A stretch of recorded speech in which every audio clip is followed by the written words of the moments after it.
My name is John Mwangi. I'm from Zell School. I was admitted to Alliance Boys High School. I had 64 points. I was the one who was collecting bottles to save some money to help my father pay for the school fees. Yeah. But now I thank Governor Sakaja for helping me to pay for the school fees and buy all the materials required. Governor aliona kilio changu na akaniita kwa ofisi yake. Nimefurahi na naomba Mungu tu amuongezee masiku zake. Kijana, tuliona story yako kwa social media ukiwa kwa dumping site ya takataka. Sakaja ilimtouch. Akaniambia nitafute vile naweza pata mzazi wako. Sakaja amesema atakulipia shule mpaka umalize. Na leo tunaanza na kukulipia school fees ya mwaka mzima.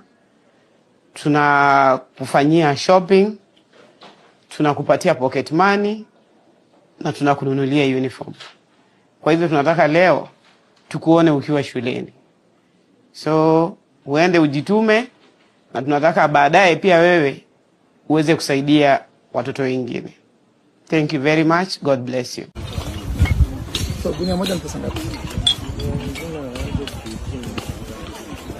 Gunia 200 kg. Ati gunia moja ni 200 kg ndio wangapi? Na John Mwangi alikuwa anasoma Zell School Machakos. Huyu ndio baba yake. Bado anaitwa nani? Anaitwa Nicholas Mwalili. Nicholas Mwalili. Huyu boy alipata 64 points. Ameitwa Alliance Boys.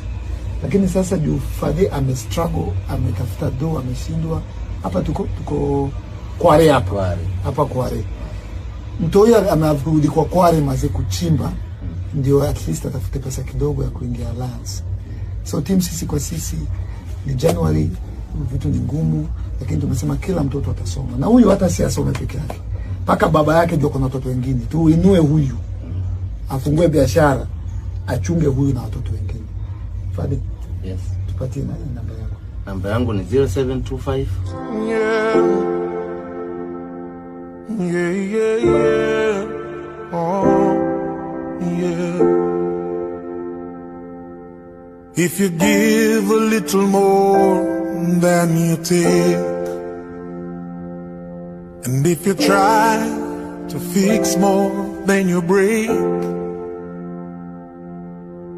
if you're the kind who takes the time to help a stranger in the rain, there's a place for people like you.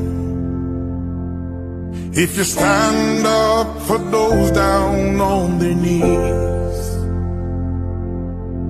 and lend a voice to those who cannot speak,